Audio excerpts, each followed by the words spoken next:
El contacto con The contact with the instrument and the position. I mean that they become as natural as possible, without forcing, without tension, purifying the sound step by step, and acquiring naturalness in the gesture. teniendo naturalidad en el gesto. Luego ya con el tiempo se aprende a vibrar. Then they learn to vibrate, and this is a process that takes time, but I give them tools. También para leer la As for reading the score, it is not necessary to have any previous knowledge. It can be learned together, the violin and a basic level of reading the score. nivel básico de lectura de las partituras y luego ya depende de Then it depends on the student, their needs and tastes. I adapt to the repertoire they want to que va play. queriendo tocar. Cómo afrontar el barroco How to approach the Baroque style, not just from one perspective. moderna. This aspect gives the student the possibility to play in one style or another. O en otro.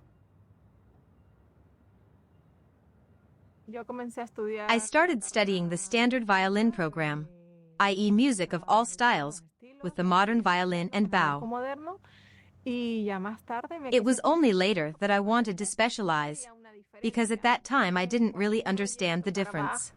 realmente qué diferencia When you play Bach, técnicamente what is the difference between playing in the Baroque style and playing in the classical romantic style? romántico para mí era For me, it was the same way of playing. y el Discovering the historicist interpretation was an absolute revelation.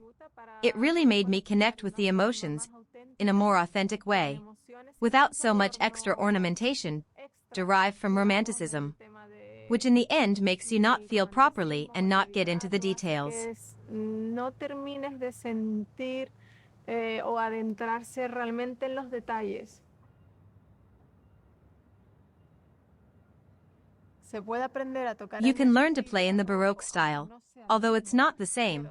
But if you don't want to invest a lot of money in changing all the de material, nuevo, se puede adaptar. you can adapt it by taking the modern bow a little higher and learning above all the articulation, the style, and so on. Se podría acercar sobre todo a la estética. Of course, you could approach the Baroque aesthetic without changing your violin. If you change the style and play a bit of romantic music, a bit of classical music, and a bit of Baroque music, without changing the bow or the tuning, that is possible. Otra cosa Another thing is, if you want to discover the real difference, playing with gut strings, with the right bow, actually the bow is the most important thing. You can even get very cheap bows, even if they are not of great quality, but at least they make the transition from a modern bow to a Baroque bow a little easier. moderno al arco barroco.